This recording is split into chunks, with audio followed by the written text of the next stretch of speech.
안녕하세요. 모해교육협동조합 최정희 이사입니다. 오늘은 여러분들을 이렇게 동영상으로 찾아뵙게 됐는데요. 오늘 크게 4가지 주제로 여러분들하고 이야기를 나누려고 합니다. 첫 번째로는 요즘 주민참여 정책들이 굉장히 많은데요. 어떤 정책들이 우리 주변에서 있는지 그 사례 이야기하고요. 그리고 왜 이렇게 주민참여 정책들이 많이 등장하게 됐는지 그 이유에 대해서 한번 우리 생각해보는 시간을 한번 가져보려고 합니다. 그리고 세 번째는요, 여러분들이 사회적 경제 굉장히 어렵게 생각하시는데 사회적 경제가 무엇인지 사례 중심으로 여러분들한테 이야기를 전달해 드리려고 하고요. 마지막으로 지금 여러분들이 지속 가능한 조직을 만들기 위해서는 무엇을 준비해야 되는지에 대해서 한번 이야기를 나누도록 하겠습니다. 저도 여러분들과 똑같이 마을 공동체로 시작을 해서 지금 현재 협동조합을 설립하고 마을 기업을 운영한 지 벌써 10년이 되어 가고 있거든요. 그래서 지금 여러분들과 앉아있는 자리에서 저도 여러분들과 같은 똑같은 고민을 했다라는 거예요. 그래서 조금 더 여러분들의 마음을 이해할 수 있지 않을까 해서 조금 쉽고, 그리고 여러분들의 제가 고민했던 것들을 여러분들도 고민하고 계시지 않을까 해서 이 강의를 한번 준비해 봤습니다. 처음으로는요, 여러분들이 이제 희망하는 은퇴 연령이 몇 세실까요? 저희 신랑이 69년 닭띠거든요. 근데 저희 신랑은 삼성물산을 다녔습니다. 네, 벌써 은퇴했습니다. 안타깝게도요, 대기업들 많이 희망들을 하시는데, 대기업의 희망, 체감, 은퇴 연령은요, 굉장히 빠릅니다. 50대 이전에 많은 분들이 은퇴를 하고 계시는데요. 우리가 이제 희망을 하는 은퇴 연령은 평균 61.1세라고 해요. 그러나 체감으로 느끼고 있는 은퇴 연령은요, 안타깝게도 50세입니다. 네, 10년이라는 갭이 있죠. 그런데 이건 은퇴 연령이죠. 우리가 살아가야 되는 평균 연령으로 생각해 본다면 어떨까요?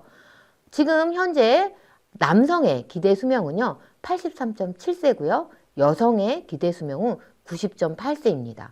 그럼 남성들만 생각하더라도요, 체감 연령이 50세이시고요. 평균 수명 연령이 84세시라면 30년이 넘는 그 시간 동안 우리는 무언가를 하고 우리의 생을 마감을 준비를 해야 된다라는 거예요. 참 긴 시간이죠. 그러다 보니까 우리 여러분들도 그렇고 저도 그렇고 과연 지역에서 무슨 일을 우리가 할 수 있을까 고민하게 된다라는 거죠. 유엔에서요, 그러나 재정립한 평균 연령 기준이 있습니다. 여기 제가 보여드리고 있는데요. 여러분들 어디에 해당하시나요? 청년이요, 18세에서 65세예요. 저도 청년이고요. 아마 여기 이 동영상을 시청하시고 계시는 대부분의 분들도 아마 청년이실 거라고 생각이 듭니다. 그리고 66세에서부터 79세를 중년으로 분류하고 있습니다. 우리는 지금 어디에 해당되시는지, 그리고 우리 몸과 마음은 우리가 생각하는 것보다 훨씬 젊고요. 그리고 지금 시작하셔도 늦지 않다라는 거예요. 그래서 많은 분들이 지역에서 일을 하시면 아우 내가 지금 나이가 있는데 뭘 해, 이렇게 말씀 많이 하시거든요. 늦지 않으셨다라는 거예요. 조금 더 주위에 관심을 좀 가져보시고 내가 할 수 있는 일들을 찾아보시기를 바랍니다.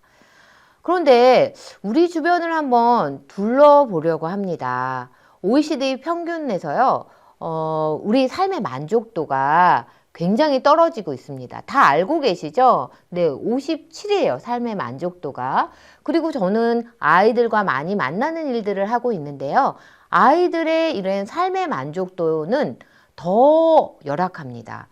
아동 결핍 수준이요, 31.5%인데요. 이 이야기는 10명 중에 3명의 아이가 결핍을 느끼고 있다는 거예요. 어떤 결핍일까요? 옛날처럼 정말 못 먹고 못 입고 그런 결핍이 아닌 거죠. 지금 정신적으로 아이들이 너무 힘들어하는 아이들이 굉장히 많거든요. 저는 이런 것들을 이렇게 주위에서 보면서 우리 주위에는 정말 안타까운 사연들이 굉장히 많다라는 거예요. 복지가 아무리 잘 돼 있어도 우리 주변에는 복지 사각지대가 있고요. 그리고 정말 허리가 제대로 펴지지 않은 어르신들이 폐지를 줍고 있는 모습도 많이 볼 수 있습니다. 그리고 온종일 학원에서 보내는 아이들도 있고요. 학업 스트레스로 자살률이 점점점 늘어나는 아이들도 소식을 저희가 듣고 있습니다. 이런 상황에서 우리는 과연 무엇을 할 수 있을까요? 아마 이 자리에 계신 많은 분들이 이 강의를 들으시면서 다양한 고민들을 하실 수 있다라고 생각해요. 모의 교육은 돌봄과 교육을 교육을 진행하고 있는데요. 제가 돌봄과 교육 중심으로 한번 구분을 조금 해봤습니다. 여기 계신 분들마다 고민하는 수준이 아마 다를 거다라는 생각이 듭니다. 단순하게 내 아이의 건강한 돌봄에 관심이 있다라고 하면 저는 공동체로서도 충분히 그 역할을 수행할 수 있을 거라고 생각을 하고요.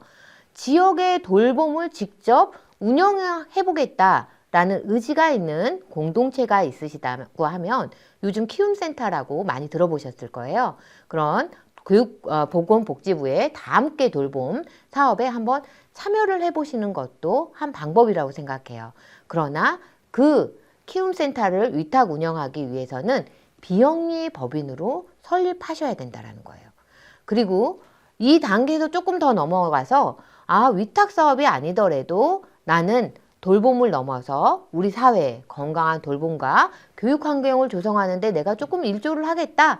그러신 분들은 사회적 경제로까지 진입을 고민하시고 있겠다라는 생각이 듭니다. 다 이 세 단계가요.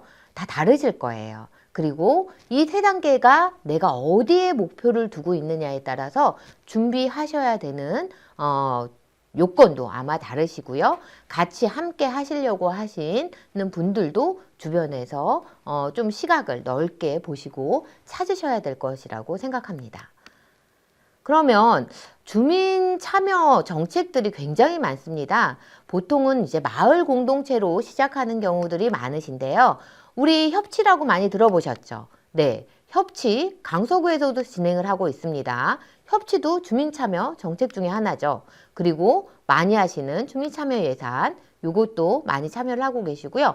그리고 여기 계신 분들은 마을 공동체에 참여를 하고 계신 걸로 알고 있습니다. 마을 공동체는 익히 들어서 아시고 계시고요. 그리고 혁신교육지구라고 지금 강서구도 이제 4년, 5년 차 들어서는 사업이 있습니다. 요것도 주민 참여 정책이죠.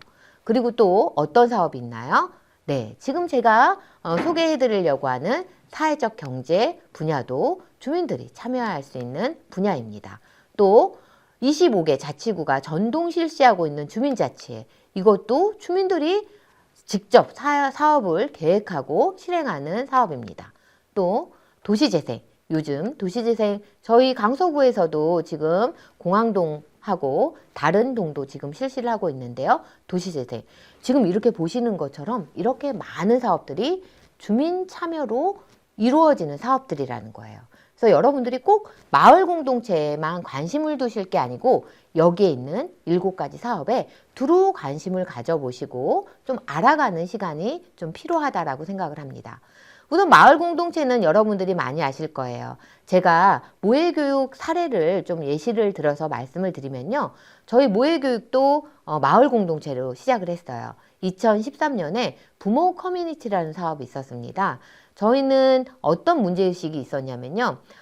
맞벌이 부부들의 초등 돌봄이 그 당시에는 많이 있지 않았어요. 학교 돌봄도 활성화되어 있지 않았기 때문에 제가 안타깝게도 이제 저희 남자애 둘을 키우고 있는데 이 아이들이 이제 초등학교 들어가게 되면서 저도 이제 오티스라는 엘리베이터 회사에 다니다가 회사를 그만두게 됐거든요. 그래서 경력 단절 여성이 되고 나서 아이들이 제 뜻대로 이제 커지지가 않는 거예요. 그러기를 이제 실갱이를 하면서 몇 년을 지내다가 이러다가 우리 아이도 죽고 나도 죽겠다. 우리 살아야 되겠다. 이런 생각에 지역을 좀 돌아보기 시작했습니다. 그래서 2012년에는 마을 공동체 사업을요. 자치구 그리고 동까지 내려와서 설명회를 막 해주셨어요. 그때 저도 설명회에 참석해서 도대체 마을 공동체가 뭐지? 이런 걸 설명을 들었던 그때 기억이 전 아직도 나거든요. 그래서 그 설명을 듣고 그래 내가 해결하고 싶은 건 초등 돌봄이 이제 공백이 너무 큰데 요 초등 돌봄 교실을 한번 운영해 보는 게 제가 좀 해결해야 될 우리 지역의 과제라고 생각을 했고, 그때 이제 제 주변을 둘러봤어요. 근데 저랑 비슷하게 고민을 하시는 분들을 한 3-4분을 모아서, 야, 우리 마을 공동체라는 사업이 있는데 맞벌이 부부들의 자녀들의 돌봄을 우리가 향후 해결을 했으면 좋겠다. 그러면 우리가 지금 마을 공동체 사업으로는 맞벌이 부부들이 모일 수 있게 하자. 그리고 우리가 하려고 하는 돌봄에 대해서 이야기를 한번 나눠보자 해서 부부 커뮤니티 사업을 시작을 했어요. 그때 주말 농장을 저희가 시작을 했던 거예요. 그래서 10개의 가족들이 모였고요. 이제 10가정 정도 모여서 저희가 주말마다 농사도 짓고 그걸로 이제 밥도 해 먹으면서, 야, 너무 힘든 맞벌이 부부들의 애로사항들을 막 이야기를 나누면서 정말 이런 돌봄이 정말 필요하다라고 생각을 했습니다. 그래서 저희도 마을 공동체부터 시작을 했고요. 마을 공동체도 사실은 이런 단계들이 있죠. 그래서 주말 농장으로 시작하셨던 분들은 밥산 모임이 마을 장터로, 또 마을 장터에서 확대돼서 또 마을 기업으로까지 가시는 기업들도 굉장히 많이 저희가 목격하고 있습니다. 그리고 또 두 번째로는 교육혁신지구인데요. 교육혁신지구는 서울시, 서울특별시하고 서울특별시 교육청이 손을 잡고요. 거기서 마을 공동체 종합지원센터가 협력을 해서 3개의 공동체가 같이 지역을 하나이를 키우는데 온 마을이 필요하다는 미션을 가지고 마을 공동체 혁신지구 사업을 진행하고 있습니다. 각 구마다 진행하는 사항은 굉장히 다릅니다. 강서구는요, 교육 공동체를 중심으로 혁신 사업들이 이루어지고 있습니다. 혁신 사업에서도요, 마을 공동체에서 교육을 중심으로 활동하시는 공동체 분들이 계신다면 저는 조금 더 프로그램을 다듬어서 학교나 아니면 학교 밖에서 마을 학교들을 직접 운영하실 수 있는 경험들을 쌓으신다면 향후 지속 가능성을 더 담보할 수 있다라고 이야기 드리고 싶습니다. 3번째로는 협치입니다. 협치는요, 2가지로 크게 나누는데요. 시민협력 플랫폼과 지역사회 혁신 계획입니다. 시민협력 플랫폼은요, 지역의 민들의 협력 강화를 위해서 저희가 3년 동안 진행을 했고요. 안타깝게도 시민협력 플랫폼은 3년을 다 진행을 하고 있고요. 그렇지만 계속 시민협력 플랫폼을 통해서 지역의 다양한 소식들을 저희가 듣고 같이 협력할 일들을 같이 도모하고 있습니다. 그리고 지역사회 혁신 계획에서는요, 보통 저희가 공론장을 거쳐서 지역의 의제를 선정하고 이 의제를 해결하기 위해서 TF를 구성한 다음에 계획서부터 실행까지 같이 주민 주도와 민관이 같이 협력해서 사업들을 추진하고 있습니다. 그리고 주민자치, 많이 요즘 굉장히 현수막으로 여러분들이 접하시는 사업일 거예요. 주민자치, 땡땡동 주민자치에 위원들 모집합니다 라고 되어 있을 거예요. 50인을 모집하고 있습니다. 주민자치에는요, 협치가 구 단위의 어떤 의제들을 선정을 해서 실행을 한다면 주민자치에는요, 동 단위의 의제를 발굴을 하고 이것들을 실행을 하는 사업들입니다. 저도 방화삼동에서 주민자치에 참여를 하고 있는데요. 사실은 저는 이제 전국 단위, 서울시 단위, 강서구 단위, 동 단위로 활동하고 있잖아요.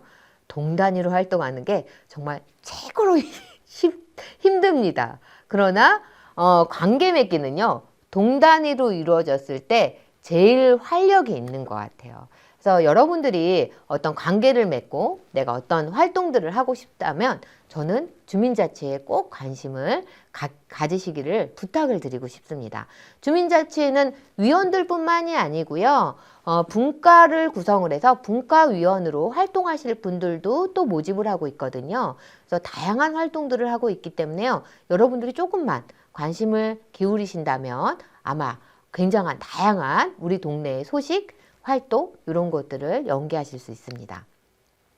그리고 주민참여 예산입니다. 주민참여 예산은 직접 사업을 제안하실 수 있고요. 이건 투표를 통해서 선정이 되면 이제 실행까지 할 수 있는 사업입니다. 그리고 도시재생. 도시재생은요, 기존에 있는 기반들을 다 없애고 새로 만드는 게 아니고요. 그것들을 최대한 살려서 재생한다라는 거죠. 그래서 서울시에서는 도시재생을 5가지 방향으로 진행을 하고 있습니다. 사람 중심, 그 다음에 획일적인 철거 대신에 지역과 어우러지게, 그리고 주민과 함께, 그리고 지속성 있는 사업으로, 그리고 민간에서 함께 투자하는 목적을 가지고 진행을 하고 있습니다. 여기에 계신 분 중에 도시재생 활성화 사업에서 우리 동이 도시재생 활성화 사업에 해당되시는 주민들이 아마 계실 거예요. 그래서 어디에 가시면 되냐면요. 도시재생 센터들이 동마다 있습니다. 센터에 한번 방문해서 우리 동네는 어떻게 도시재생을 진행하고 있고 무엇이 달라지고 있고 어떤 사람들이 필요한지 어떤 활동들이 필요한지 가서 이야기를 들으신다면 이런 일들이 내 주변에서 일어나고 있구나. 나의 도움들이 지금 필요하구나 라는 것들을 알 수 있게 되실 거예요. 네. 그럼 주민 참여 사업이 이렇게 앞에 말씀드린 것처럼 다양한 사업들이 있는데요. 주민 참여 사업이 왜 중요할까요? 왜 주민들이 참여를 해야 된다라고 계속 이야기를 할까요? 그래서 제가 사례 중심으로 한번 성공 사례들을 말씀드리려고 합니다. 하나는 해외 사례이고요. 하나는 우리나라 사례입니다. 일본 사례인데요. 게게로의 기타로라는 요괴 마을이에요. 여기는 이제 어촌 지역인데요. 우리도 마찬가지고 어촌이나 농촌이나 이제 노령화가 되어 가잖아요. 그래서 여기도 이제 노령화가 되어 가는 거예요. 그래서 점점 인구가 줄고 경제 활동도 저하되고, 그래서 지역 주민들이 의논을 했습니다. 야, 경제 발전을 위해서 우리가 할 수 있는 일이 뭘까라고 고민을 하다가요. 그 지역에 요게 이 만화로요. 유명한 게게로라는 기타로라는 작가가 사신 거예요. 그래서 그 작가분한테 이 요괴들을 컨셉으로 우리 마을을 조금 꾸몄으면 좋겠다라고 제안을 하셨고 그걸 흔쾌히 응하신 거예요. 근데 주민들 사이에서는 어르신들 많고 지방의 도시에서 여러분들 이렇게 옆에 보시는 것처럼 요괴가 이렇게 등장하는 요괴 마을을 만든다라고 하면 좋아하실 분들도 계시겠지만 굉장히 반대가 심했어요. 그러나 주민들이 이제 합심해서 이 반대하시는 어르신들을 설득해 가면서요. 지역을 다 요괴 마을로 바꾸기 시작했습니다. 여기 보이시나요? 저기 기차예요. 기차 안에도요. 요괴로 다 그려져 있습니다. 그리고 밑에 보시는 저거는 우리 그 가로등 있죠? 가로등도 여기 등장하는 요괴 중에 하나예요.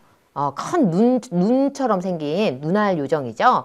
눈알이고요. 그리고 동상들도 이렇게 다양하게 만들어서 전시해 놓았습니다. 그것뿐만이 아니고요. 상품들도 지역에서 나는 다양한 상품들을요. 그 요괴들 나오는 요괴들하고 다 컨셉을 맞춰서 이렇게 만들었습니다. 그리고 저 눈알 그 요괴는요. 모찌로도 있어요. 여기 다음에 있습니다. 여기 보이시나요? 네, 빵도요. 다 요괴들이에요. 그리고 모찌, 저 모찌도요. 눈알 모찌. 그 다음에 커피도요. 저 요괴 모양으로 이렇게 만든 거예요. 여기가 성공할 수 있었던 거는 이제 명확한 컨셉, 그리고 민간이 협력해서 어떤 것들을 계속 만들어냈고, 그리고 지속적으로 이런 브랜드를 확대해 나갔다라는 거죠. 이런 것들이 관주도나 아니면 민만 이렇게 노력을 했다라고 한다면 과연 이렇게까지 성공할 수 있었을까 싶거든요. 지금은 이 도시에 10배가 넘는 인구가 관광객들로 오는 굉장히 전 세계적으로도 유명한 관광지로 탈바꿈되었다는 거죠. 우리나라 사례를 하나 보여드리겠는데요. 강동구의 폐식용유를 모아서요. 바이오 디젤로 바꾸는 사업을 진행을 한 거예요. 강동구에서. 그래서 지금 여기 보이시는 것처럼 아이들한테 이렇게 병을 나눠줘서요. 거기다가 이제 폐 식용유들을 담아서요. 이렇게 모으고 있는 장면입니다. 그래서 그 모은 것들이요. 한 6,000리터 정도 됐고요. 그 6,000리터는요. 청소차. 그래서 청소차에 375대 분을 좀 움직일 수 있는 양을 모았다고 합니다.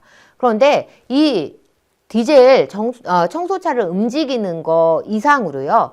더 중요한 거는 만약에 이 폐식용유를 우리가 그냥 물로 정화시켜서 내보냈다라고 하면 얼마만큼의 물이 필요했을까요? 네, 2,000톤 트럭으로요. 72,000대에 해당하는 정화하기 위해서 물이 필요했다라고 합니다. 이런 사업들은요, 앞으로 우리가 많이 고민해 봐야 될 사업이라고 생각합니다. 그러나 이 사업들이 지금은 활발하게 움직이고 있지는 않고 있어요. 여기 아이들이 이제 아이들하고 학교에서 이루어지기 때문에 당연히 이게 교육 과정에도 스며들어서 아이들한테 탄소 제로 운동에 동참할 수 있는 이런 좋은 교육의 장으로도 활용이 되고요. 그리고 여기 이 사업을 주도했던 공무원 되시는 분이 하신 말씀이세요. 다른 지자체에서도 시도해 보려면 무엇부터 시작해야 할까요? 제가 요거 때문에 요 사례를 지금 가지고 왔습니다. 그래서 그분이 말씀하시기를요. 담당자의 마음가짐. 그쵸? 공무원 사회에서 사실은 새로운 일을 시도한다는 건 쉽지 않죠.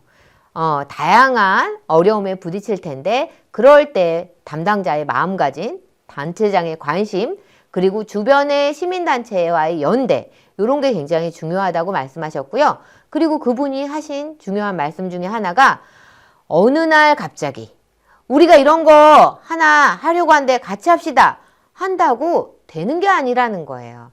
그래서 앞단에 제가 협치라든지 교육혁신이라든지 마을공동체라든지 주민자치회라든지 이런 사업들을 통해서 주민들이 계속 등장하고 활동하고 있어야 이런 사업들이 민간 협력 사업들이 원활하게 굴러갈 수 있다라는 거죠. 그런 것들이 바로 미천이라고 표현을 하셨습니다. 강서구의 미천 얼마나 될까요? 네. 그럼 주민 참여를 통해서 우리는 무엇을 만들기 위해서 이렇게 주민 참여를 독려하는 걸까요? 세 가지로 분류해 봤습니다. 아마 마을 삼터 만들기, 그리고 마을 공동체 만들기, 그 다음에 사람 만들기. 이제 사람 만들기가 아마 가장 중요하지 않을까 싶은데요. 삼터 만들기는 골목, 동네 이런 데들을 물리적인 환경을 좀 개선을 해서 마을에서 지역 경제를 활성화하는 것들을 만들어내야 될 필요성이 있고요. 그리고 마을 공동체 만들기, 등장한 사람들끼리 같이 약속도 하고 사업도 해보면서 같이 신뢰도 쌓고 계획도 수립하고 실행도 하면서 사실은 저는 요 마을 공동체 만들기를요 썸 타는 단계라고 하거든요. 우리 사회적 경제 조직, 뭐 법인을 만든다라는 게 마치 결혼과 똑같다라고 하면 이 앞단에 마을 공동체, 주민자치회 이런 것들은 사실은 썸 타는 기간인 거예요. 우리가 남녀가 만났을 때 갑자기 첫눈에 반했어 결혼해 이런 게 아니죠. 썸을 타잖아요. 그래서 밀당도 해보고 싸움도 해보고 그리고 잠시 이별도 해보고 그런 것처럼 요런 계획 수립 실행 단계에서 많은 것들을 시행착오를 겪으셔야 저 사람과 나는 무엇을 할 수 있겠구나라는 걸 여러분들은 찾으실 수 있다라는 거예요. 그런 사람들을 만드는 게 마지막에 가장 중요한 거겠죠. 우리 사람 만들기에서는 주민의식, 민주시민의식들을 좀 함양할 수 있는 그런 다양한 사람들이 등장해야 되겠죠. 그러기 위해서는 제가 이제 마을에서 활동을 하면서 가장 중요한 게 뭘까? 나의 정말 역량일까? 아니면 내가 쏟아부을 수 있는 경제적인 자본일까? 아니면 내 동원할 수 있는 인적 자원일까? 다양한 고민들을 하는데요. 가장 중요한 거는 저는 여기에서 말씀드리는 사회적 자본의 확충이 필요하다고 생각합니다. 사회적 자본은요, 거버넌스를 통한 선진 시민 교육이 필요하고 사회적 자본이 확충이 필요하다라고 많이 이야기를 하는데요. 사회적 자본은요, 갈등 비용의 감소를 가져오는 신뢰, 그 다음에 이기주의를 넘어서는 도덕과 규범, 이렇게 정의 내리고 있습니다. 너무 어렵죠? 네, 너무 어려서요.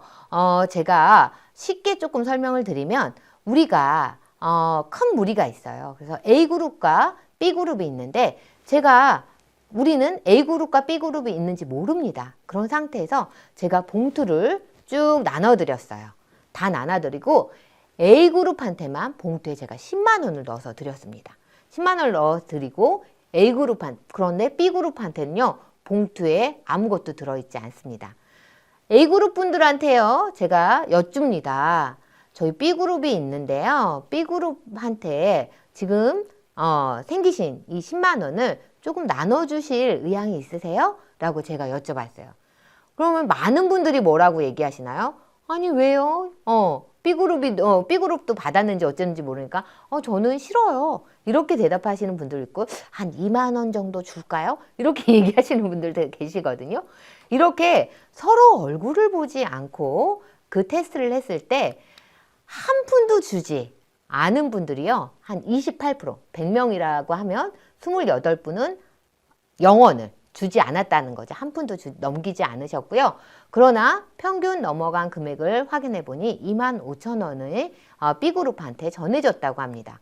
그리고 두 번째로 또 테스트를 했습니다. 어떤 테스트일까요? 칸막이를 제가 걷어내고요. 잠깐 인사 정도만 우리가 나눴습니다. 그리고 똑같이 제가 실험을 했습니다. 그리고 나서 테스트를 해봤더니요, 0원을 한 푼도 주지 않으신 분들이 11%로 줄었고요. 넘어간 금액이 35,000원으로 늘었습니다. 그리고 이번에는 이제 관계 맺기를, 제가 아까쯤에 이야기한 거죠. 저 모의교육 왜 설립을 했냐면요, 저희 아이가 입주 아줌마가요 3번씩이나 바뀌었고요. 그래서 어쩔 수 없이 제가 회사를 그만뒀고요. 막 이렇게 구구절절히 제 사연들을 막 이야기를 하면서 이제 우리가 관계를 맺기 시작했습니다. 그리고 나서 똑같이 테스트를 했더니 어떻게 달라졌어요? 네, 0%, 0% 한 푼도 주지 않은 분들이 한 분도 없으셨다는 거예요. 그러니까 다만 얼마라도 다 전달을 해주셨고요. 그리고 넘어간 금액의 평균 금액이 5만 원이라는 거예요. 우리 가정주부들, 특히 가정주부들은 아마 저도 어떤 물건을 살 때 누구한테 제일 영향을 많이 받으시나요? 그쵸. 윗집 엄마. 윗집 엄마가 어머 재경 엄마 그거 진짜 좋은데 왜 안 샀어? 이러면 우리 어때요? 그래 당장 사야지 이러고 사잖아요. 그게 바로 사회적 신뢰라는 거예요. 내가 신뢰하는 사람이 한마디 하는 건 그쵸. 모르는 사람이 100마디 하는 것보다 더 영향력이 있습니다. 우리가 작은 동단위 그 다음에 구단위에서 어떤 일을 한다라는 건 이런 사회적 신뢰를 내가 쌓아가는 게 가장 중요하다라는 거예요. 근데 안타깝게 제가 지역에서 오랫동안 활동을 하다 보면요, 이 사회적 신뢰에 대해서 굉장히 작게 생각하거나 아니면 이게 얼마만큼 큰 영향력을 미치는지 미처 생각하지 못하고 행동하는 것들을 많이 보게 돼요. 지역에서는요, 좁고요, 오래 활동하면요, 그런 것들은 다 드러납니다. 한 달이 건너면 우리 다 아는 사람이잖아요. 말이라는 것도 그렇습니다. 그렇기 때문에 여러분들이 처음으로 마을에서 활동하실 때 내가 무엇을 제일 중심으로 두고 활동해야 되느냐 할 때 이 사회적 신뢰를, 사회적 자본을 내가 구축하고 있느냐, 그 사회적 자본을 내가 축적하고 있느냐, 요거를 먼저 고민하시고 행동하셨으면 합니다. 그리고 이제 저희가 사회적 경제에 대해서 조금 설명을 해드리려고 하는데요. 마을 공동체를 시작하는 공동체들이 나 사회적 경제를 좀 준비하고 싶은데 어떻게 해야 되나요? 라고 질문을 많이 하세요. 그럴 때 저는 사회적 경제도 기업입니다.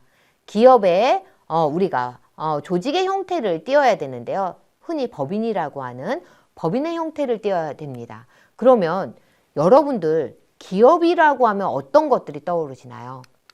많은 분들이 이윤 추구, 우리 기업은 이윤 추구가 첫 번째 목적이다 라고 이제 세뇌 교육을 많이 받았잖아요. 그래서 이윤 추구 많이 얘기를 하십니다. 이윤 추구 얘기하시고요. 그리고 배당, 그리고 상속. 그쵸. 삼성도 이 상속 문제로 굉장히 시끄러웠잖아요. 그리고 갑질, 이런 것들 많이 이야기를 하시더라고요. 그러면 우리가 참 대기업들, 현대나 삼성, 대우, 우리 경제적 발전을 위해서 그 대기업들이, 기업들이 했던 수많은 노력들은 우리 사회에서 분명히 정말 큰 역할들을 했습니다. 그런데도 불구하고 왜 기업하면 우리는 이렇게 긍정적인 이미지보다 이렇게 부정적인 이미지가 먼저 떠오르는 걸까요? 그래서 사회적 경제 조직은 무엇이 다른지에 대해서 조금 설명을 드리기 전에 사회적 경제 방식입니다. 지금 현수막이 있습니다. 현수막 어떻게 우리 해결하면 좋을까요? 네, 어떻게 지금 해결하고 있냐면요. 옆에 그림 보이시나요? 저기는 지금은 안타까운 소식이 조금 들리기는 하지만 강서구에 있는 녹색발전소입니다. 폐원수막을 수거해서요. 저희 이렇게 바구니, 쇼핑 바구니 같은 걸 만들고 계시는 녹색발전소입니다. 저희 녹색발전소에는 저것들을 다, 폐원수막을 쓰이는 이런 나무, 끈, 그 다음에 이 링까지 다 분리를 해서요.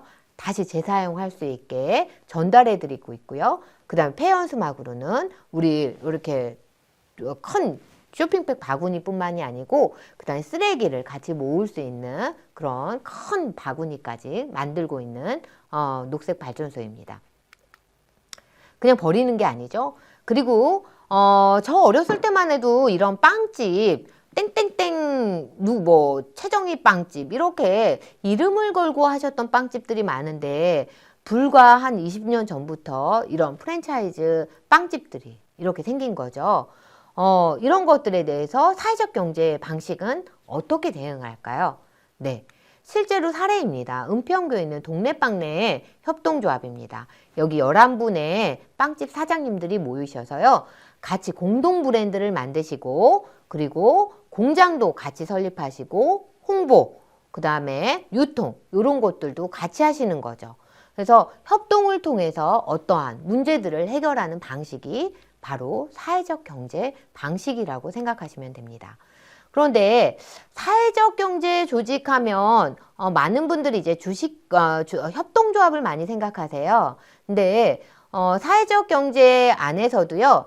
주식회사여도 가능하십니다. 그리고 사단법인이어도 가능하시고요. 협동조합이어도 사회적 경제 조직이 되실 수 있습니다. 그러나 제가 늘 이야기하는 게 내가 어디를 향해서 가려고 하냐는 거예요. 내가 산을 가려고 하시는 분들은 등산복과 등산의 우리 미끄러지지 않는 등산화가 필요하겠죠. 바다로 가시려고 하시는 분들은 뭐가 필요할까요? 적어도 수영복. 그쵸? 물에 한번 들어가시려면 수영복이라든지 아마 해변에서 필요한 것들을 구비하셔야 될 거예요. 똑같이 제가 어디를 가려고 하느냐에 따라서 내가 어떤 가치로 기업을 설립하느냐에 따라서 나한테 맞는 옷과 신발을 입으셔야 된다는 거예요. 나는 돈을 많이 벌고 싶어. 돈이 되는 일을 할 거야. 그리고 이거는 돈이 될 수 있는 일이야. 라고 생각하신다면 주식회사로 설립하셔야 되는 거예요. 죄송합니다. 주식회사로 설립하셔야 되고요. 그 다음에 의미 있는 일. 여러분들이 다문화라든지 아니면 장애인이라든지 그런 장애인 가정을 지원하는 사업을 하시는 사단법인이라든지 요런 사단법인으로 많이 설립을 하십니다. 이런 것들은 사실은 의미가 있는 일이죠. 의미가 있어서 회비로 충분히 내가 10,000원씩이라도 낼 수 있는 회원들을 적어도 50에서 100명 정도 모을 수 있다라고 하시는 분들은 사단법인으로 설립하시는 게 맞다라는 거예요. 그럼 협동조합은 언제 설립할까요? 네, 협동조합은요.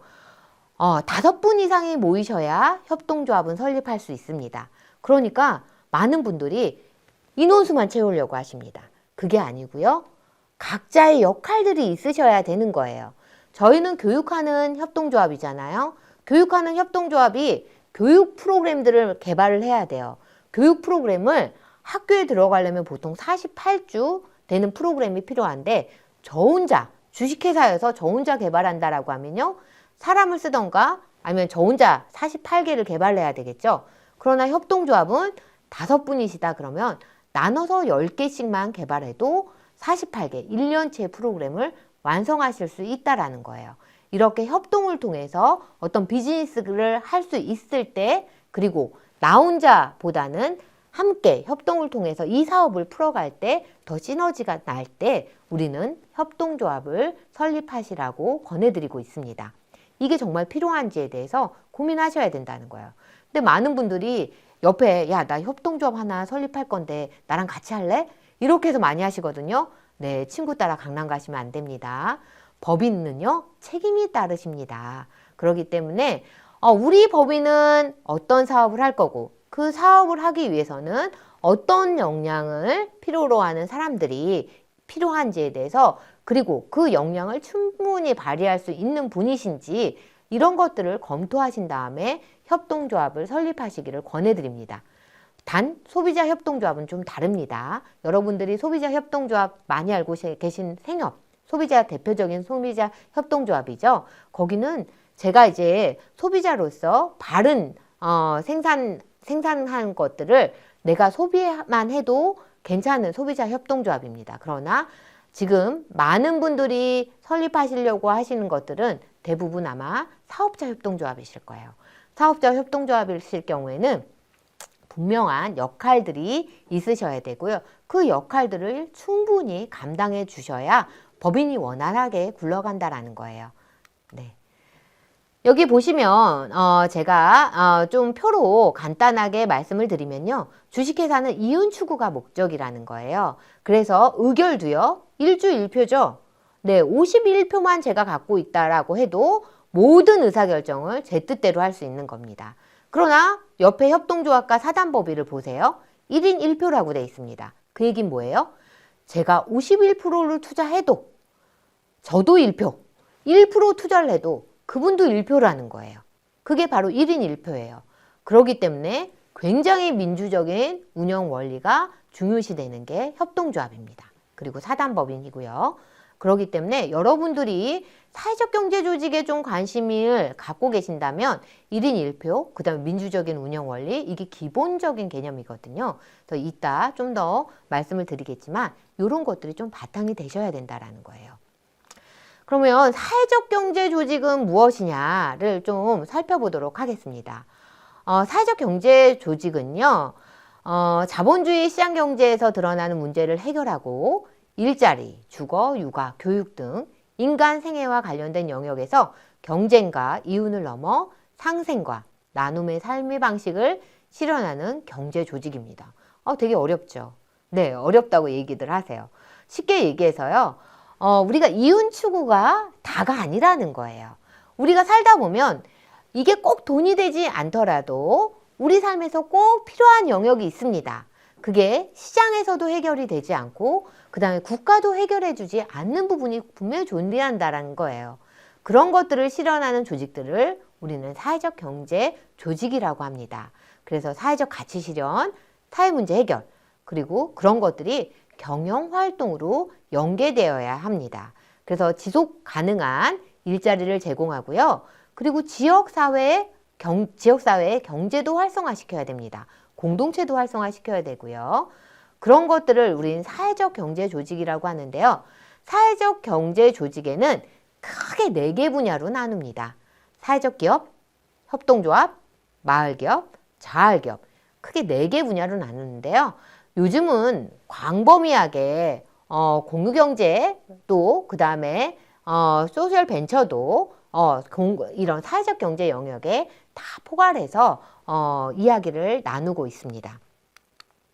우선 여러분들이 이제 궁금해 하시는 4개 영역만 우선 추려서 말씀을 드리면요. 제가 4개 영역, 자활기업, 사회적 기업, 마을기업, 협동조합이 있습니다. 근데 앞단에 기억하시나요? 제가 법인의 유형을 드릴 때 주식회사 사단법인 협동조합만 설명을 드렸죠. 여기에 마을기업, 사회적 기업, 그 다음에 자활기업 없습니다. 왜 없을까요? 네, 없는 이유는요.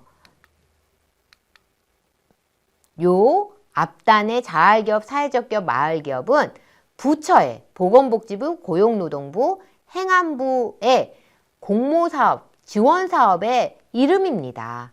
이게 법인의 유형이 아니라는 거예요. 조직의 유형이 아니라는 거예요. 공모사업의 이름이에요. 그리고 협동조합만 우리 재정기획부가 협동조합 기본법에 의해서 저희가 법인으로 인정이 되는 거예요. 그러니까 여러분들이 협동조합이 됐든 그 다음에 주식회사가 됐든 사단법인이 됐든 먼저 조직을 먼저 법인의 유형에 맞게끔 만드셔야 되는 거예요. 그리고 내가 활동하는 꼴이 취약계층을 고용하고 취약계층한테 사회 서비스를 제공하는 유형이다 라고 하면 사회적 기업으로 신청, 인증 절차를 거쳐서 선정이 되셔야 사회적 기업이 되실 수 있는 거예요. 제가 협동조합이든 주식회사든 그리고 사단법인이든 먼저 설립을 하고 그리고 지역 문제를 해결하고 있다. 그런 활동들을 우리 법인이 계속하고 있는 법인이다. 그러면 행정안전부에 마을기업을 지원할 수 있는 자격이 주어지신다는 거예요. 이 앞단은 지원사업의 이름입니다. 그러면 많은 분들이 협동조합을 설립하면서 협동조합 사업비 지원 있지 않나요? 라고 하시는데요. 안타깝게도 협동조합은 사업비 지원이 없습니다. 왜 그럴까요? 사업 목적을 살펴보세요. 조합원들의 경제적 이익을 추구하는 게 협동조합의 사업 목적입니다. 5분이 모여서 우리 스스로 협동을 통해서 우리의 경제적인 이익을 추구하는 게 목적이라는 거예요. 물론 협동조합의 7원칙에 의해서 지역사회 공헌도 합니다. 그러나 이 목적이 이러기 때문에 사실은 우리의 예산까지 세금까지 투여를 해서 여기를 사업비를 지원하지는 않는다는 거예요. 그러나 운영 원리나 이런 가치의 실현들이 굉장히 사회적으로 유익하기 때문에 사회적 경제 조직 안에 들어와 있는 거고요. 그리고 이 협동조합을 설립하는데 컨설팅이나 이런 설립 지원들을 하고 있는 거예요. 그래서 사회적 협동조합이 되면 사업비 지원이 있다라고 생각을 하시는데 없다라는 거, 그렇기 때문에 신중하게 협동조합을 설립하시기를 바랍니다. 그리고 이제 많은 분들이 마을기업하고 사회적 기업에 대해서 헷갈려 하시는데요. 제가 여기서 설명은요. 마을기업은요. 지역문제 해결이에요. 그리고 마을 공동 출자자가 5명 이상이어야 되고요. 지역주민, 강서구 주민 5명이 이상이 모이셔야지 마을기업으로 신청 가능하세요. 주식회사로 설립하셨다? 그럼 강서구 주민 5명이 모이셔서 5명이 출자를 다 하셔야 된다라는 거예요. 네, 한 분이 30% 이상 하시면 안 됩니다. 협동조합도 공동 출자자가 5명이니까 5명입니다. 그러니까 많은 분들이 뭐라고 해요? 협동조합하고 마을기업하고 뭐가 다른지 잘 모르겠어요 라고 하십니다. 저희 모해교육 예를 들어볼게요. 모해교육 협동조합은 5명 이상이, 저희가 12명이 협동조합을 설립을 했고요. 거기서 70% 이상이 마을기업이어야지 마을기업 지원할 수 있는 자격이 주어지는 거예요. 네, 그래서 마을기업 지원할 때 70% 이상이 강서구 주민으로 이루어져야 되는 겁니다. 협동조합은 굳이 강서구 주민이지 않아도 돼요. 5명이 한 분이 구로구 사셔도 되고요. 저기 안양 사셔도 되고요. 과천 사셔도 됩니다. 네, 상관없어요. 그러나 마을기업은 5명 이상이 다 지역 주민이어야 되고 5명 이상이실 경우 70%가 10분이다. 그럼 7분이 지역 주민이셔야 돼요. 왜 그럴까요? 마을기업은 지역 문제를 해결해야 되거든요. 지역 공동체를 활성화시켜야 되거든요. 지역 문제 누가 관심 있을까요? 네, 마을에 사는 사람들이 관심이 있겠죠. 그렇기 때문에 마을기업들은 70% 이상이 지역 주민이어야 되는 거예요. 그래서 고용도 70% 이상, 지역 주민이 70% 이상 고용을 해야 됩니다. 이런 것들을 계속 유지하셔야 마을기업으로 지원을 하실 수 있다라는 거예요. 그리고 사회적 기업은요, 이런 공동 출자자가 5명 이상일 필요가 없어요. 대표자 1인이시면 되고요. 그러나 사회적 기업은, 사회적 기업이나 마을기업은 지원하시려면 굉장히 여러 가지 요건들이 있습니다. 마을기업만 해도 한 2시간 정도 걸리고요. 사회적 기업만 해도 설명하는데 한 2시간 정도 걸립니다. 그래서 여러분들이 우선 우리가 하고 있는 이런 활동들이 지역 문제를 해결하고 공동체를 해결하는 데 있어 라고 하시면 마을기업을 조금 준비하시는 걸 처음부터 조금 계획을 갖고 준비하셨으면 좋겠고, 아니야, 우리는 경력단절 여성들을 고용하거나 아니면 노령층에 시니어분들의 이런 일자리를 창출하는데 관심 있는 기업이야 라고 하면 사회적 기업에 맞다라는 거예요. 그리고 우리 조직에 취약계층이 한 분 계시다 라고 하시면 취약계층을 중심으로 취약계층 1인과 대표자 1인이 모이셔서 자활기업으로 설립하실 수 있다, 지원할 수 있다라는 거예요. 네. 이거 어려우실 거예요. 처음에 설명을 듣고 명확하게 이해하긴 어려우시겠지만 제일 중요한 거 협동조합만 법인의 유형이고요. 앞단의 3개는 지원사업의 이름이다. 그리고 마을기업은 지역문제 해결. 그래서 취약계층을 꼭 고용하지 않아도 돼요. 그게 마을 문제 해결, 공동체 활성화, 요거의 목적이 있고 사회적 기업은 취약계층 고용, 그리고 취약계층한테 서비스를 제공하는 유형으로 나눈다. 유형도 4가지입니다. 구체적으로 설명을 다 여기서 드리지는 않겠습니다. 그래서 마을 기업에 대해서 왜냐하면 이제 지역에서 공동체 중심으로 활동을 하셨던 분들이 이제 사회적 경제 조직에 관심을 가져 하시기 때문에 보통의 경우는 이제 협동조합으로 설립을 많이 하세요. 협동조합으로 설립을 하신 다음에 이제 마을 기업으로 진입을 조금 준비를 하시는데요. 제가 이제 많이 실예를 마을 기업이 무엇이냐라고 설명을 드리는 것보다 예시로 조금 설명을 드리겠습니다. 여러분들이 모르는 동네에 갔습니다. 커피를 마시려고 해요. 저기 스타벅스가 보여요? 그리고 우리 동네 나무그늘이라는 협동조합이 보입니다. 여러분들은 어디 가시겠어요? 둘 다 카페입니다. 네, 도대체 스타벅스와 나무그늘은 뭐가 다르냐는 거예요.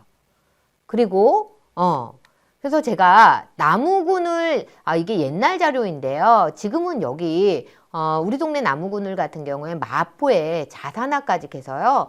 이제 건물까지 거기가 5층 건물인가요? 4층 건물인가요? 4층 건물까지 마련하신 세 개 단체가 연합으로 해서요. 같이 시민자산화해서 이제 건물까지 마련하신 기업입니다. 그런데 여기 카페라고 했잖아요. 네, 카페인데요. 여기 카페에는요. 이렇게 카페뿐만이 아니고요. 놀이방도 있고요. 그리고 상담센터도 운영을 하고 계십니다. 지금도 이게 상담센터를 운영하고 계신지는 제가 모르겠어요. 근데 얼마 전까지 또 하셨습니다. 왜냐하면 조합원들 안에 그런 것들을 해주시는 분들이 계셔서요. 그래서 법률, 노무, 세무, 재개발 이런 문제를요. 1,000원에 해주고 있어요. 그리고 생활강좌, 그 다음에 음악회, 그 다음에 마을 축제까지 다양한 활동들을 하고 있습니다. 여기 어떤 데라고 그랬어요? 네, 카페라고 했죠. 네, 커피 파는 데인데 이렇게 활동을 하고 있습니다. 왜 커피보다는 이상하다. 여기 커피 파는 데인데 왜 이것저것 이렇게 하는 게 많아? 이렇게 이야기할 수 있는데요. 컨설팅을 여기가 이제 계속 누적된 적자들 때문에 컨설팅을 받았습니다. 컨설팅을 받았는데 초창기의 이야기이긴 하지만 요즘은 사회적 경제 조직에 대한 이해가 있으시기 때문에 그런 식으로 컨설팅을 안 하시는데요. 초창기에는 어떻게 사회적 경제를 잘 모르시는 컨설턴트들이 아니 여기는 계속 이렇게 적자인데 공정무역 커피를 쓰세요. 공정무역 커피 말고요. 그다음에 생협 물품을 쓰세요. 생협 물품 말고요. 더 저렴한 원가를 낮추는 방법을 컨설팅을 많이 해주셨어요. 근데 이런 활동들을 하고 있는 나무그늘 같은 경우에 그런 컨설팅이 과연 맞을까요? 네, 맞지 않다라는 거예요. 이 나무그늘은 어디에 목적이 있어 보이시나요? 지역 주민의 전체 삶의 질에 대해서 향상을 시키는 게 우리 조합원들이 어떤 서비스가 제공돼야 우리 조합원들이 더 삶이 행복해지고 우리 사회가 더 건강해질까? 이런 데에 관심이 있는 거죠. 이런 활동들을 보면. 그렇기 때문에 마을기업은 이런 활동들을 하는 게 마을기업이라는 거예요. 그래서 굉장히 경제적으로 어려우셔서요. 여기는 어떤 조합원들끼리 모여서 회의를 해서요. 주말마다 조합원들이 고용을 안 하고 직접 이제 운영을 하셨어요. 네, 그렇게 대안을 마련해서 스스로 어떤 문제를 조합원들끼리 계속 지속적으로 해결하고 있는 마을기업입니다. 이것도 또 사례인데요. 지금은 2015년도에 아마 이 동네발전소가 마을기업으로 선정이 된 걸로 제가 기억을 하고 있는데요. 이 동네발전소가 동네 야학당으로 맨 처음에 시작을 했습니다. 그때 이 동네발전소의 고민은 뭐였냐면요. 이 골목에 이 친구들은 젊은 디자인하는 친구들이었어요. 근데 이 골목에 상가들이 점점 로데오 거리 근처에 있는 데였었거든요. 그래서 로데오 거리가 이제 쇠퇴해 가니까 이 상가에 있는 매일 점심을 먹는 저녁을 먹는 사장님들이 너무 어려워서 문을 닫아야 된다라는 얘기를 계속 하시는 거예요. 그래서 이 동네발전소가 야, 우리가 여기를 조금 활성화할 수 있는 방법은 없을까? 라고 해서 이런 야학당을 만들었습니다. 근데 이 야학당 어디서 교육을 돌릴까요? 저는 여기 직접 동네발전소에 방문을 해서 쭉 살펴봤는데요. 동네에 우리 카페다. 그럼 카페가 한가한 시간에 강의가 열리는 거예요. 어떤 강의들이 열리냐면요. 이렇게 POP도 열리고요. 그 다음에 그리는 이런 수채화 강의도 열리고요. 목공 강의도 열립니다. 그런데 보통 이렇게 수채화 강의나 유화 강의 들으시면, 그런 수업들 강의 가시면 보통 이제 뭐 정미라라든지 꽃을 그린다든지 많이 그러잖아요. 근데 여기는 무엇을 그렸나요? 네, 우리 동네에 상가들을 그려주고요. 이걸 길거리에서 쭉 전시를 하는 거예요. 그리고요, 목공도요, 단순히 내가 뭐 이렇게 뭐 도마 이런 게 아니고요. 우리 지역을 안내하는 그 지도 있죠. 목공으로 만든 지도 안내판이 있었습니다. 그래서 크기가 텔레비전 크기보다 더 컸고요. 그걸 쭉 마을 안내 지도를 목공팀이 이쁘게 만들었더라고요. 그리고 POP, 칼라그라피를 해도 단순하게 당신들이 가져가는 것보다 이 상가들의 메뉴판을 바꿔준다거나 이렇게 활동을 하신 거예요. 네, 똑같이 비즈니스를 하더라도 지역 공동체를 활성화하거나 지역 문제를 해결하는 유형이어야 된다고 제가 말씀을 드렸죠. 이런 식이 마을기업의 유형입니다. 그리고 이제 북촌공예 협동조합 같은 경우에는 전문 뭐 탈공예 하시는 분, 그 다음에 한지공예 하시는 분, 매듭공예 하시는 분, 이런 분들이 모이셔서요, 같이 매장을 내셨어요. 그래서 매장을 내셔서 같이 지역에 일자리도 창출하시고, 그 다음에 지역 경제도 활성화하는 모델이었습니다. 그리고 이 곁에도 굉장히 재밌는데요. 곁에는요, 우리 마을 공동체에서 아마 어르신들 이런 인터뷰에서 이런 쭉 이렇게 책자를 많이 내셨잖아요. 여기는 책자에서만 머무는 게 아니었고요. 이렇게 동화책으로 만들었습니다. 각 동네에 사실은 우리도 그렇잖아요. 어느 분의 인생을 들으면 사실은 정말 드라마 한 편 찍어야 되잖아요. 그런 것들을 이렇게 동화책으로 만들어서 내 이웃집에 사는 분의 이야기가 이렇게 동화책으로 나온 마을기업입니다. 그리고 이제 모해교육입니다. 마을기업은요, 지역의 유무형의 자원을 활용해서 지역의 일자리를 창출하는 게 마을기업인데요. 저희 모해교육도 아까 말씀드린 것처럼 초등 돌봄교실뿐만이 아니고요. 교육사업도 같이 하고 있습니다. 어떤 교육이냐면요. 강서구에 특화된 교육이죠. 그래서 강서구 역사탐험대라는 이런 교재가 있고요. 그리고 내계산 둘레길입니다. 우장산, 그 다음에 봉제산, 궁산, 개화산을 이렇게 스탬프 투어로 해서 저희가 해설도 해드리고 이렇게 할 수 있게 프로그램을 개발해 놓은 거예요. 그리고 저희가 이제 아이들하고 활동을 하면서 이제 3학년 아이들이랑 활동을 하는데 잘 알지 못하는 곳을 막 현장 견학만 간다 그래서 그게 도움이 되는 게 아니더라고요. 그래서 저희가 강서구 보드게임, 여기 강서구에만 있는 유일한 강서구 보드게임입니다. 익숙한 그림들이 보이시죠? 네, 소학루, 허준, 그 다음에 약사사, 석불입사 이런 것들 48종을 저희가 개발해서요. 아이들이랑 게임을 하면서 쉽게 강서구에서 설명을 해드리고 있습니다. 그리고 강서구 오조봇으로 떠나는 강서구 역사탐험대예요.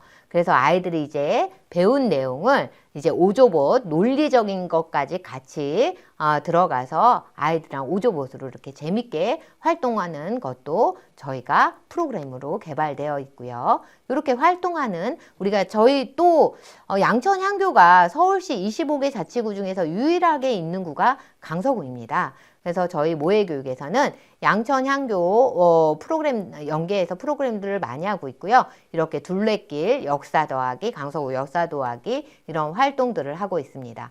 교재도요. 향교에서 무엇을 배웠을까라고 직접 저희가 개발을 한 거예요.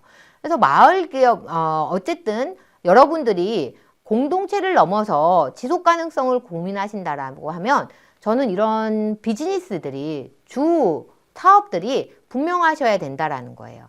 그 사업을 영유하시기에 우리들의 역량은 충분히 갖추어져 있고 그리고 준비되어 있는지도 점검되어야 된다는 거죠. 저희 이 교재요. 누가 만들어준 거 아니고요. 디자인은 만들어줬죠. 저희가 조합원들이 다 만든 거예요. 그래서 시대별로 어떤 인재상이 중요한지, 그 다음에 과거 시험도 지금 뭐 의과, 그 다음에 통역사 뭐 이런 것들, 과거 시험 옛날에도 이런 전문직들이 있었습니다. 그런 것들을 다 경험해 볼 수 있는 교재이죠. 그리고 프로그램도 저희가 요번에 이제 개발하고 있는 건데요. 직접 이제 한지를 직접 떠서요. 여기 보이시나요? 네. 저희가 저거 개발하고 있습니다. 한지로 이제 강서구에 특화된 비행기라든지 양천향교라든지 이런 것들을 아이들이 이게 지승끈이라고 그래서요. 한지로 만든 끈이에요. 그래서 우리 지역의 문화유산하고 한지하고 연계해서 이제 우리 강서구에서만 유일하게 향유할 수 있는 이런 프로그램들을 모해교육에선 계속 개발하고 있습니다. 그런 것뿐만이 아니고요. 느린 학습자 아이들도 저희가 지속적으로 모해교육, 강서교육복지센터, 그다음 흥사단, 양천향교, 옛고을협동조합 이렇게 공동으로 개최를 해서 저희가 작년서부터 계속 이제 느린 학습자 아이들, 부모님들 이런 것들을 교육 프로그램들을 좀 제공하고 있고요. 이게 이제 신문에 나왔던 것들을 소개해 드립니다. 그리고 저희가 마을기업은 저는 이런 것들이 굉장히 중요하다고 생각을 하는데요. 작년에 이제 독일 소녀상에 대해서 거기다 이제 존치에 대해서 굉장히 독일 시민들이 독일 소녀상의 의미가 무엇인지 제대로 저는 알고 있지 않기 때문에 그런 일이 발생했다라고 생각을 해서요. 저희가 이 프로그램들을 만들었어요. 그래서 모해교육에서 직접 독일 협회에 코리아 협회에다 메일을 보냈어요. 저희는 강서구에 있는 모해교육인데 우리가 학생들하고 이런 활동들을 해서 소녀상의 의미를 독일 시민들한테 직접 알렸으면 좋겠다. 그래서 패키지를 만들어서 독일 시민들이 엽서하고 이 팔찌를 그리고 저희가 번역까지 다 해서 보냈거든요. 독일 소녀상이 어떤 의미인지 그런 것들을 그래서 강서 소녀상이 독일 소녀상에게입니다. 여러분들 강서구에 소녀상이 있는 걸 알고 계시나요? 어디 있는지는 알고 계시나요? 네, 강서구의 소녀상은요, 이렇게 서 있습니다. 그래서 강서구 소녀상이 희망의 나비를 독일 소녀상한테 보내고 있는 형상을 저희가 한 거고요. 엽서를 직접 아이들이 색칠을 해서요, 독일 소녀상의 의미를 전달하는 편지를 쓰고, 그거를 저희가 오방색 하고 그 다음에 2가지 종류로 개발해서요, 하나를 다 넣어서 독일 시민들한테 전달했습니다. 그래서 코리아 협회에서 굉장히 감사하다라고 동영상까지 제작을 해서 보내주셨고 올해도 저희가 모해교육에서 계속 이 활동을 하고 있어요. 그래서 여러분들이 좀 관심을 갖고 지역에 그리고 우리 지역뿐만이 아니고 우리 지역의 관심이 우리나라 그리고 세계로까지 확장될 수 있는 그런 활동들을 연계한다면 더 보람되지 않을까 그런 생각을 합니다. 그리고 요거에 대해서 기사가 났던 거고요. 여기까지 이제 마을기업이에요. 그래서 대충 사례를 조금 보시면 마을기업이 이런 것들을 하는 데구나 라고 이제 좀 감이 오실 거예요. 이제 사회적 기업에 대해서 강서구에 있는 사회적 기업은 제가 넣지는 않았습니다. 실제로 이제 다양하게 사회적 기업들이 활동을 하시고 있는데요. 여러분들이 이런 데가 사회적 기업이구나 라고 이해하시기 좋은 사회적 기업을 제가 좀 골라왔는데요. 민들레 의료복지 사회적 협동조합입니다. 여긴요, 의료사업이라고 그러죠. 의료사업은 어떤 게 목적인가요? 그렇죠. 조합원들이 항생제, 그 다음에 과잉진료 이런 것들이 이제 이루어지지 않고 건강하게 병원을 이용했으면 좋겠다라고 하시는 데들이 많이 의료사업들을 만들고 계시는데요. 여기에서 목적은 자신을 돌보라, 서로를 돌봐, 공동체를 돌보라 이런 목적인 거예요. 그래서 여기 같은 경우는 취약계층 돌봄뿐만이 아니고 조합원들의 전체적인 돌봄까지, 그리고 독거노인, 철거민, 노숙인을 위한 무료 진료 활동까지 하고 있는 사회적 협동조합입니다. 여기 같은 경우에는 취약계층을 직접 고용하지 않더라도 취약계층한테 서비스를 제공하는 게 주 사업의 40% 이상을 할애하고 계신다면 사회적 기업으로 설립 가능하시다라는 거예요. 그리고 많이 알고 계시죠? 부산의 감천문화마을 주민협의회, 여기도 사회적 기업입니다. 네. 그리고 메자니 아이팩이라고 해서요, 세터민들의 일자리를 창출하는 사회적 기업입니다.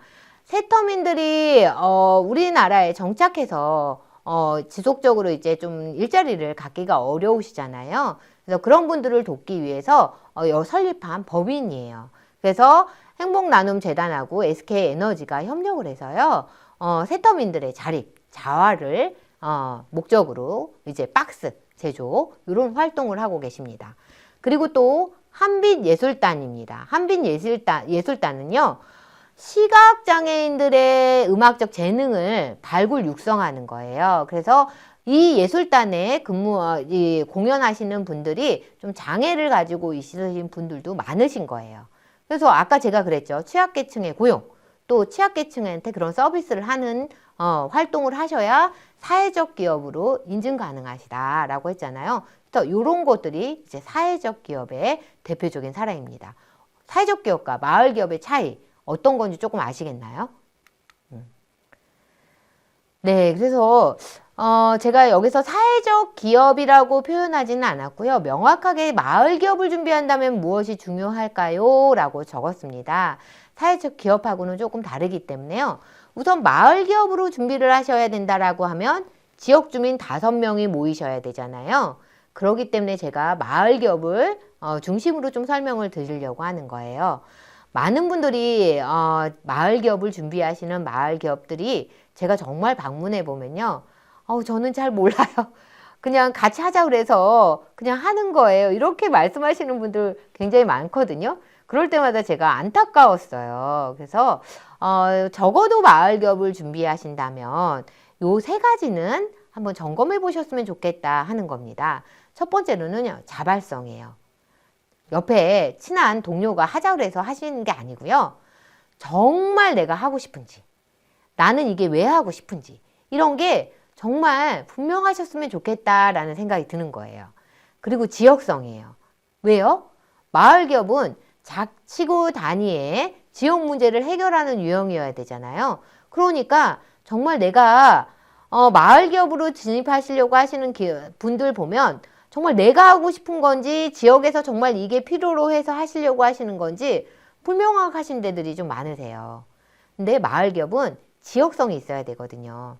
지역의 문제, 아니면 지역의 유무형의 자원을 활용하신다거나 이런 것들이 갖추어져야 마을 기업으로 진입 가능하시기 때문에 정말 지역성이 있는지 검토해 보셔야 된다는 거예요.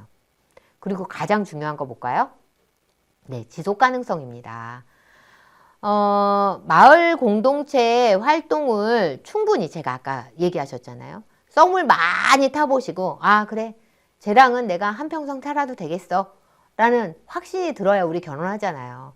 그런 것처럼 내가 이 사람들과 이런 비즈니스를 한다면 충분히 지속적으로 내가 운영을 할 수 있겠다 라고 생각이 드실 때 저는 법인 설립을 추천해 드립니다.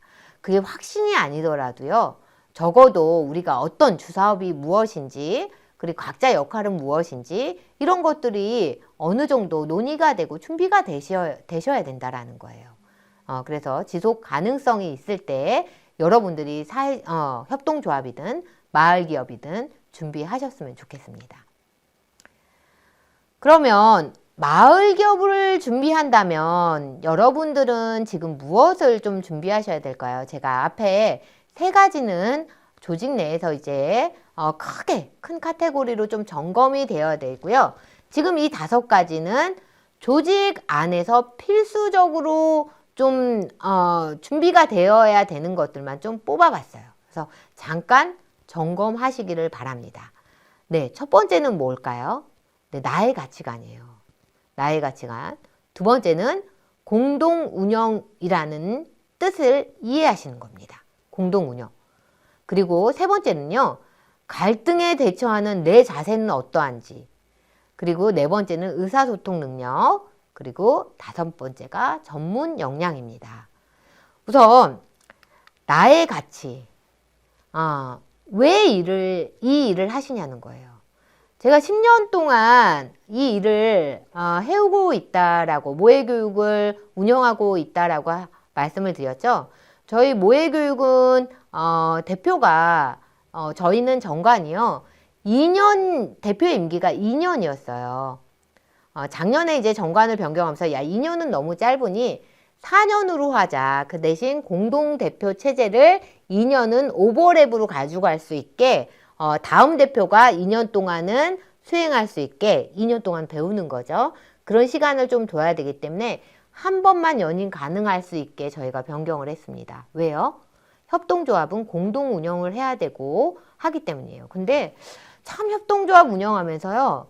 10년 동안 엄청 그만두고 싶었던 순간, 포기하고 싶었던 순간 엄청 많았습니다. 왜 없었겠어요? 그런데 그럴 때마다 제가 무슨 생각이 드냐면요. 내가 이거 지금 뭐 하고 있는 거지? 내가 이 일을 왜 하고 있지? 무슨 부귀영화를 내가 보겠다고 이런 일을 하고 있을까? 이런 생각 많이 들거든요. 그럴 때마다 내 안에 정답이 있어야 된다는 거예요. 나는 왜 이 일을 하고 있는지. 왜? 나는 이 일을 왜 하고 싶어 하는지, 왜 하고 있는지가 분명하게 쓰셔야 흔들리지 않으세요. 저는 아이들을 제가 중요한 시기에 저는 큰애가 초등학교 들어갈 때까지 맞벌이를 했어요. 그래서 둘째가 18개월 되는 동안요. 입주 아줌마가 3번이나 바뀐 거예요. 18개월 동안. 그래서 둘째가 굉장히 분리불안 증세가 있어서 어쩔 수 없이 회사를 그만뒀거든요. 그런데 이 결정적인 시기에 제가 아이들과 해주지 못한 것들이요. 나중에 제가 아이들을 돌본다고 해서 그게 메워지지 않더라는 거예요. 그래서 제가 결심한 건 뭐였냐면요.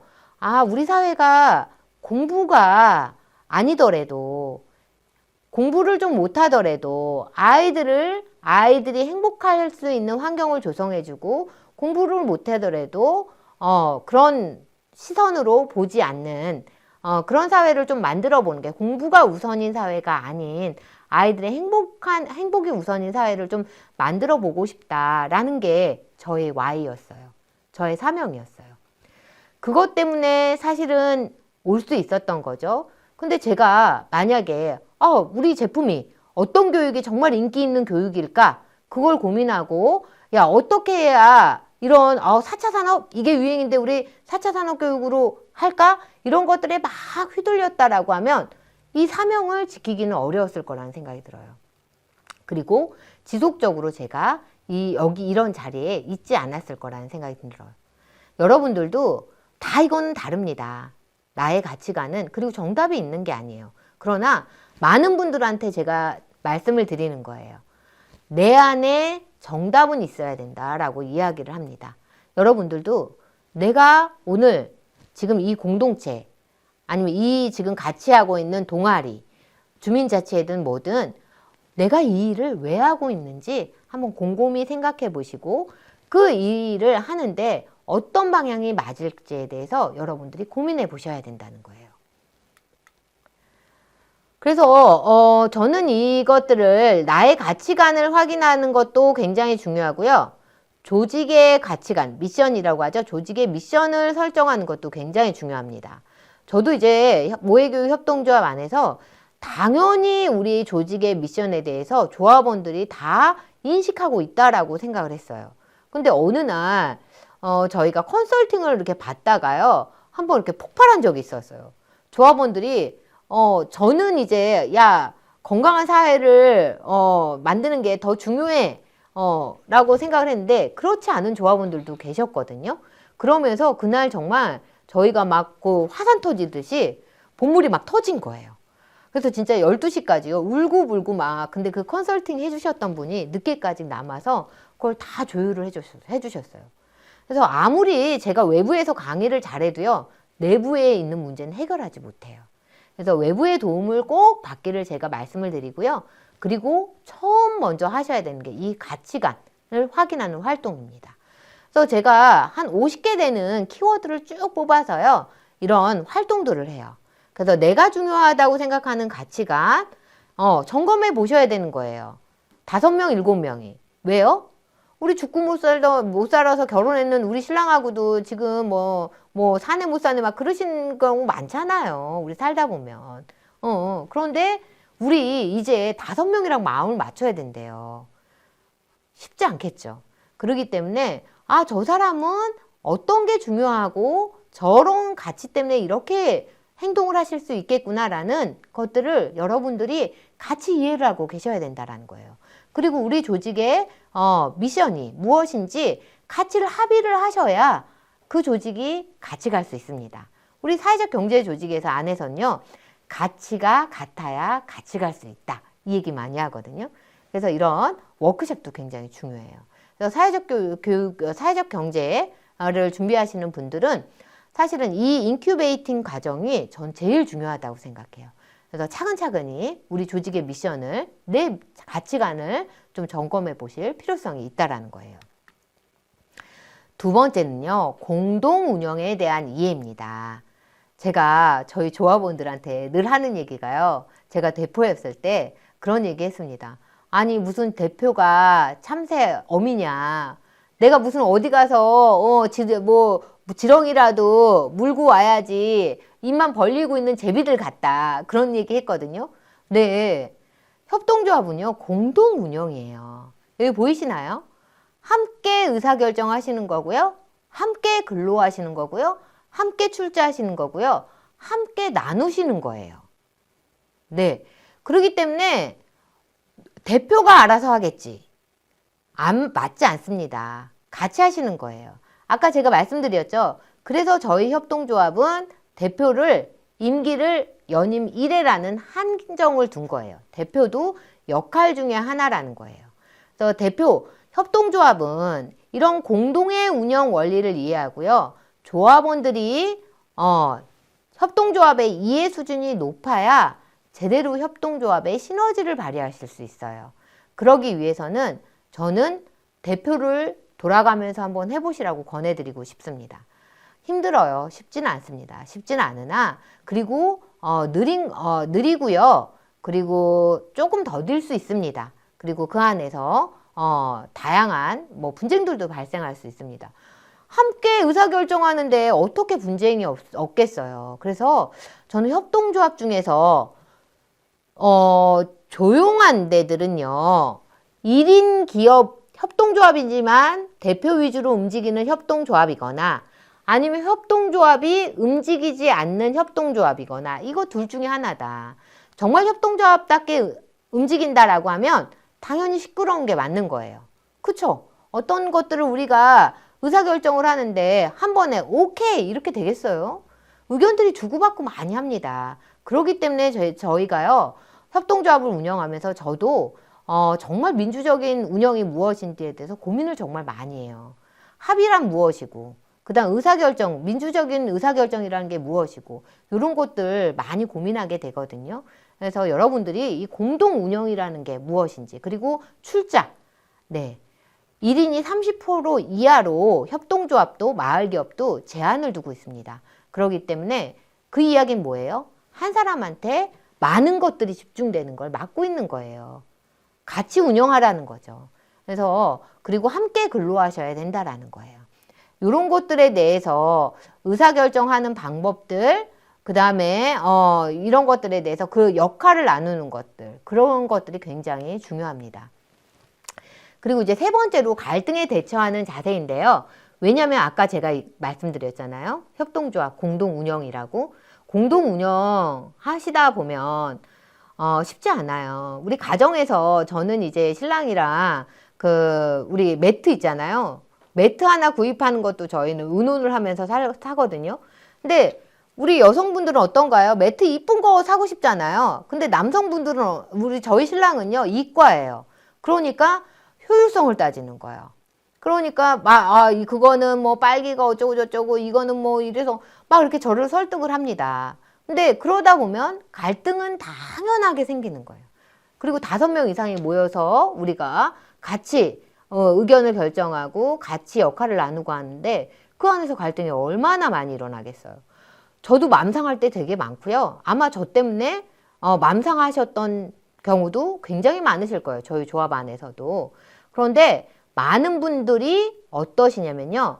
갈등을 할 때요. 회피를 많이 택하십니다. 그리고 수능도 많이 택하세요. 그래서 저희가 저희 조합에서는요. 그냥 대답 안 하고 아유 네 이렇게 대답하시는 분들이 있거나 아니면 나 그때 그냥 동의하지 않았어 대답하지 않았어 이렇게 얘기하시는 경우 많거든요. 그래서 저는 대답하지 않은 거는 수긍한 거다. 반대하지 않으셨잖아요. 내가 그걸 결정하는데 아니야 나는 이랬으면 좋겠더라고 의견을 더 제시하지 않았잖아요. 그럴 경우에는 결정에 합의를 한 거다라고 침묵은 동의다 라고 조합원들한테 이야기를 해서 아무도 회피하거나 순응하거나 그렇게 하지 않고 있습니다. 그래서 조금 더 나는 도대체 갈등을 어떻게 대처하는지 본인 스스로 갈등을 대처하는 유형을 한번 파악해 보시고요.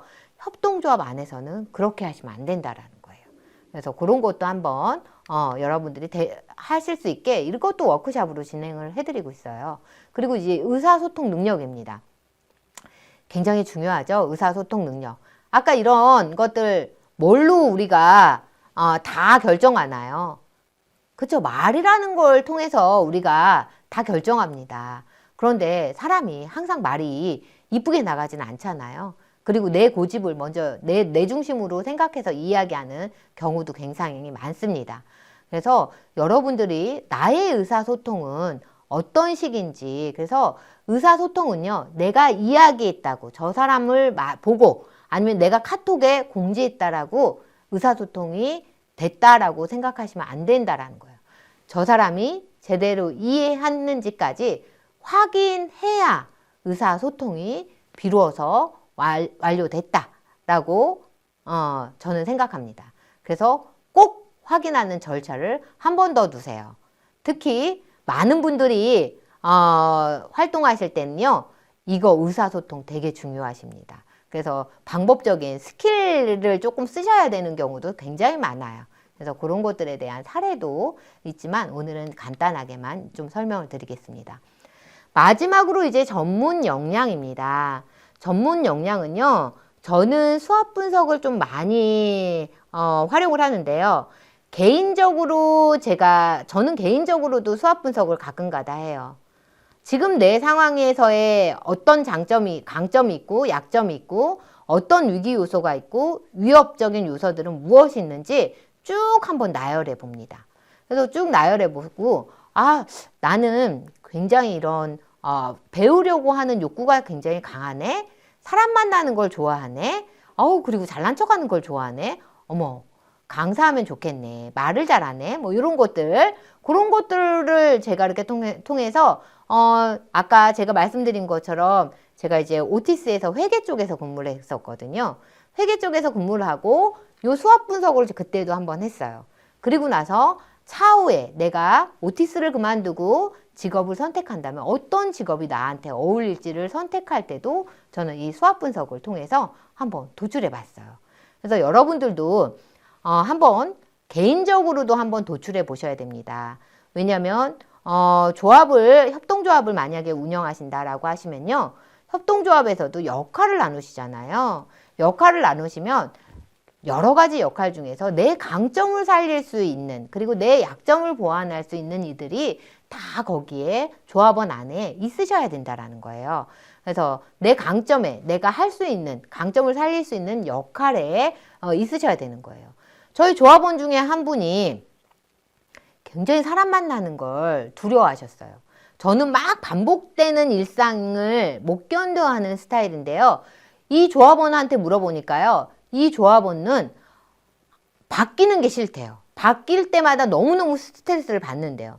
그러니까 그 선생님은 계속 뭐 새로운 사람을 만난다거나 아니면 사업 계획을, 새로운 사업을 개발한다거나 그 다음에 새로운 사업을 계획을 세워서 실행을 한다거나 이런 거에 맞지 않겠죠. 예, 그래서 그 선생님은 돌봄, 같은 아이들을 매일매일 같은 프로그램에 돌아갈 수 있게 그런 돌봄의 역할에 맞는 역할이 부여가 됐습니다. 이렇게 약점, 강점, 약점 이런 것들을 좀 분석을 해서요. 조합원들끼리 역할도 조금 분배를 하셔야 되고요. 이 수합 분석은요. 그러니까 조합도 요 수합 분석을 한번 해보세요.